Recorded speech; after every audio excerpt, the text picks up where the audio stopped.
Hey guys, welcome to the Kansas Flamingo Chef, and sitting behind me are 3 pieces of fresh sockeye wild-caught salmon. Now when you got 3 pieces of them, you gotta be willing to try 3 different things, right?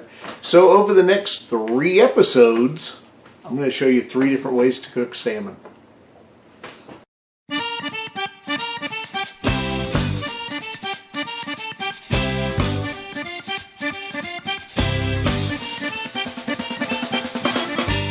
Hey, you know, like I told you, I'm going to show you 3 different ways to do salmon. And this one, yeah, I was thinking grilled salmon because I'm in a hurry, and man, I love grilled salmon.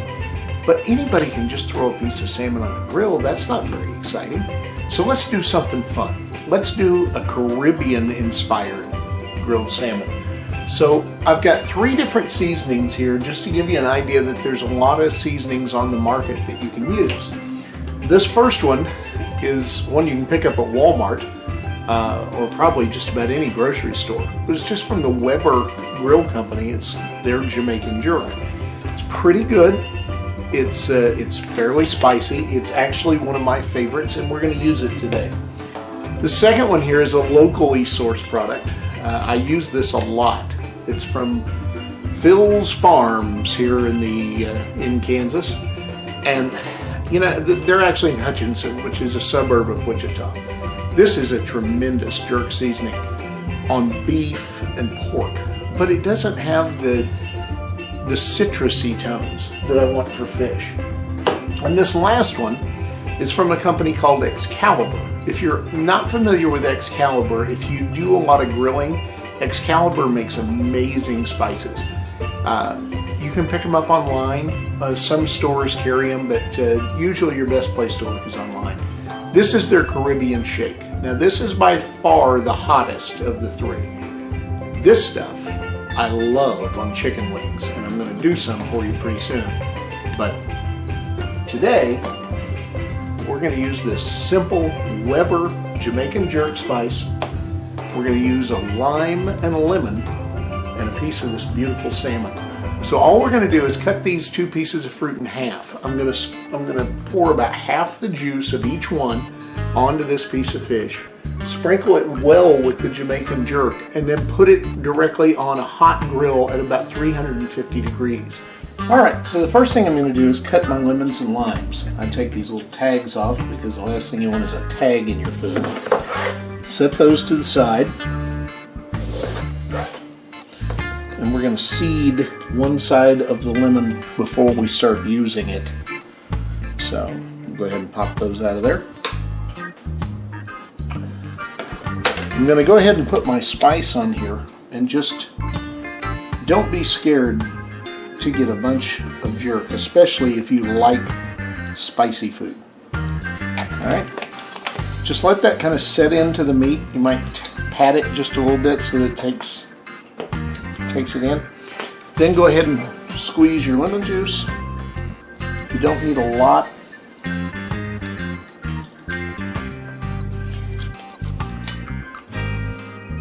Maybe half of a lemon at the most.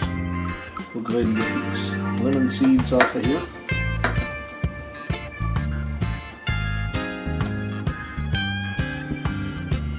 Now, if you've got an orange or a tangerine or some other Caribbean fruit, feel free to use that instead of lime, but I really like lime.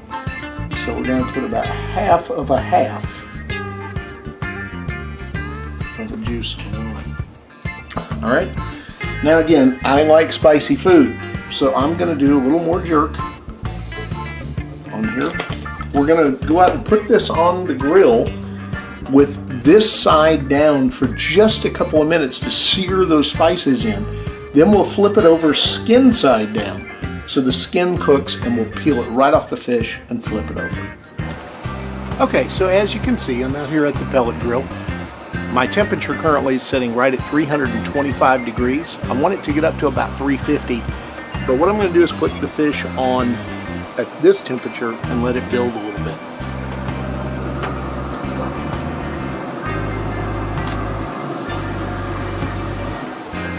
Now, obviously I want to cook the skin so it falls off the fish. And I can't do that if I get the other side of the fish too done.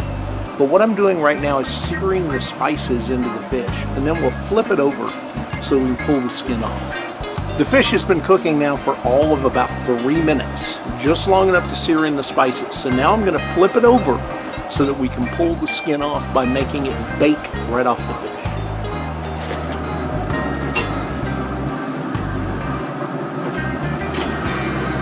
And you can see, I'll zoom in so you can see, that that fish has seared in the spices so that it has great flavor.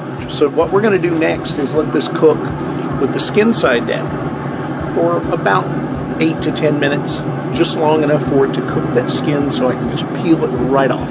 Okay, the fish has had enough time now that the skin ought to be ready to peel off. And all you do is you take your spatula and you just run it across the bottom of the fillet of fish so the skin just peels away, and then turn it over.